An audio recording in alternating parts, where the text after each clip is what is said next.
today's film is a horror thriller from 2020 titled, His House. The film starts with a man named Bol, carrying his daughter Nyagak, in his arms. Nyagak remains silent throughout, holding a doll in her hand. They are being herded to a truck with other refugees. One of them is a woman named Rial, Bol's wife, who whispers to her daughter in the Dinka language, saying, "I'll protect you." They are attempting to flee their home country of South Sudan, where a civil war is currently raging. Their journey to seek asylum continues on an overcrowded boat bound for Britain. The boat capsizes in the middle of the storm, and Nyagak and other refugees are lost at sea. Bol gasps as he opens his eyes from a nightmare about the accident that killed his daughter.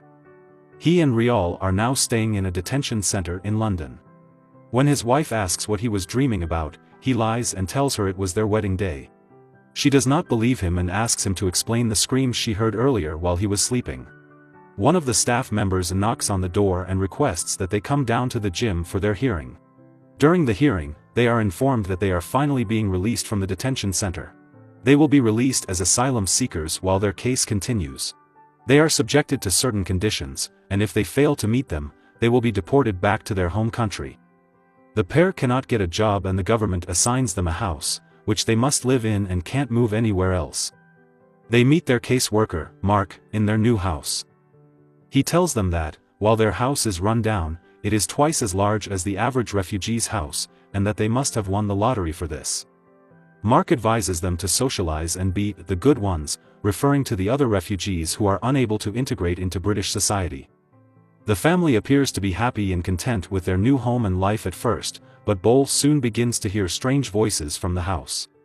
He tries to inspect the hole in the wall, but when he leans down to get a better look, Nyagak appears behind him and screams. He looks back in surprise, but Nyagak has vanished. A crow flies out of the hole in the wall as soon as he turns back around. He doesn't think much about it and goes back to sleep. The next day, Bol decides to take a walk around the neighborhood. He walks past a church, and a man from the church recognizes him as a refugee and invites him inside to give Bol something. The generous man hands him a carton filled with daily necessities. Some people are watching a football game and singing football songs inside the church. Bol eagerly learns the song and sings along. Later, he sings it to his wife, but Rial thinks it's weird and childish as they are all grown men. Bol hears strange noises coming from the living room late at night and, like the previous night, goes to investigate. This time he sees a sheet of wallpaper that was torn, showing another hole in the wall.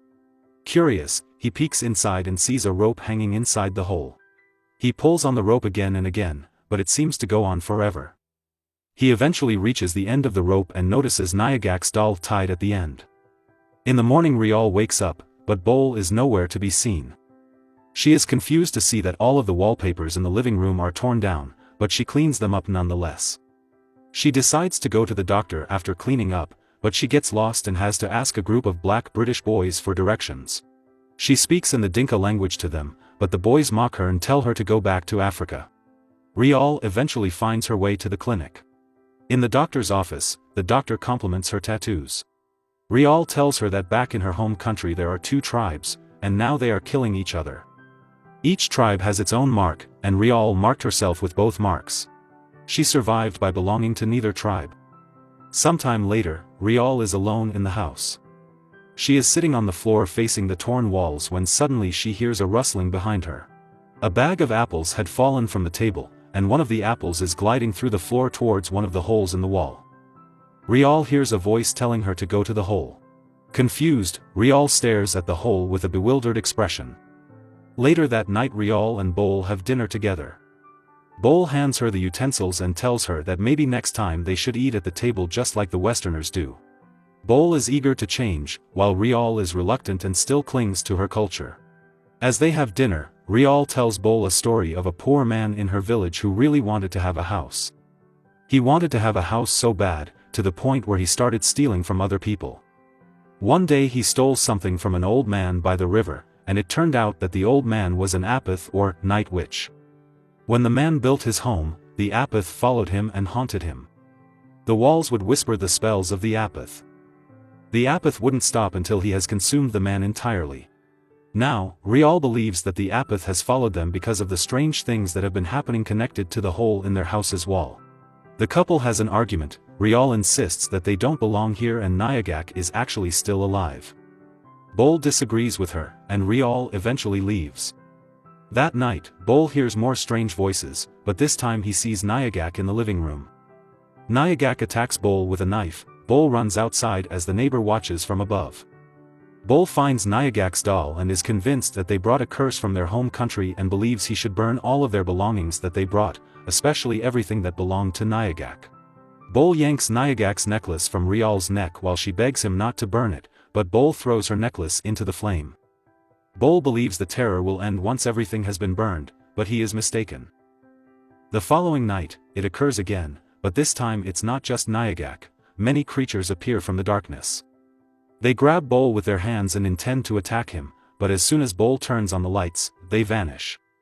In the morning, Bol goes to Mark's office, requesting a new house.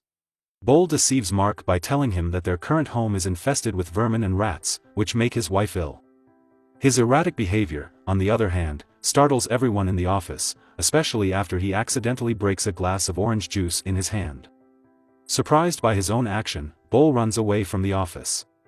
Later, the people from Mark's office visit their house to assess the damage. Mark does not believe rats could have caused such damage to the wall, instead believing it was caused by the family. They start taking pictures for the report, but Bol begs Mark not to report the damage. Mark initially wants to give them one more chance out of pity, but Rial appears unexpectedly. She tells Mark that there is a witch in their house, a great beast who followed them to the house and that Bol has been chasing it with a hammer. After hearing all of this, Mark orders his colleague to make a report. Since they haven't found a solution to their problem, Bol decides to summon the Apith himself as the last resort. The Apith calls him a thief because he has stolen someone's life. The Apith offers him a deal that it will bring back Nyagak to life, but in return, Bol must surrender his life. However, Bol refuses to do it. Rial wants to leave the house but Bol doesn't allow her. She informs Bol that she's going with or without him. She attacks Bol with a screwdriver and runs away from the house. When she escapes the house she instantly finds herself back in Sudan. She meets her old friend who hugs her and leads Rial to the classroom where all of her friends have been waiting for her. In the flashback, we can see if all of Rial's friends are victims of a massacre. Rial was able to survive by hiding until Bol found her and told her that they need to escape. They found a bus, but they only let people with children on. Bol noticed Nyagak alone in the crowd and grabbed her, lying to the guard that Nyagak is their daughter. They boarded the bus and fled, as Nyagak's real mother chases them shouting after Nyagak. Suddenly, gunfire erupted and Nyagak's mother became a victim of another massacre.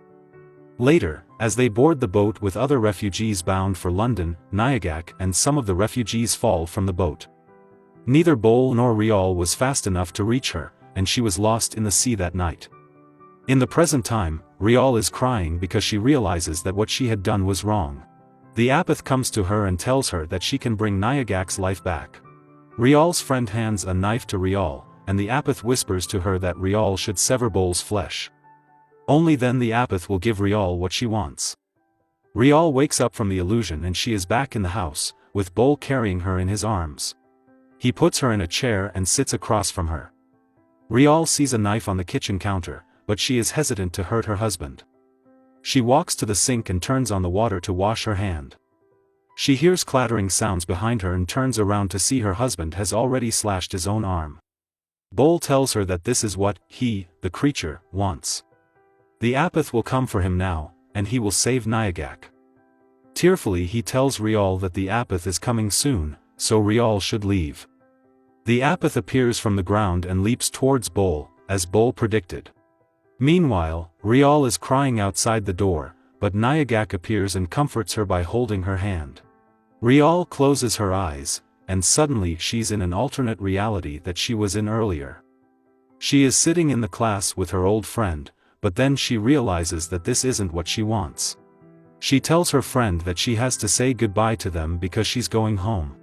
Rial lets go of Nyagak's hand and storms back into the room to take the knife. This time, she isn't hesitating anymore, she kills the Apith by slitting his throat. Sometime later, Mark and his staff come to inspect the house, but the house looks fine since the couple has repaired it. Bol and Rial are back to wearing their old colorful clothes.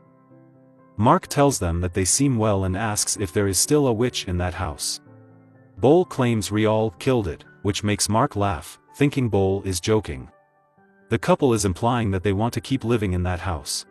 Mark asks him about the rats, to which Bol replies that perhaps he was being a little too dramatic at that time. Mark inquires once more whether Bol is still seeing Nyagak. Bol remains silent for a while but then affirms that your ghosts will follow you. They never leave, they are always with you. The couple inform Mark that this is their home now, and they're happy here. Thanks for watching, like and subscribe for more videos.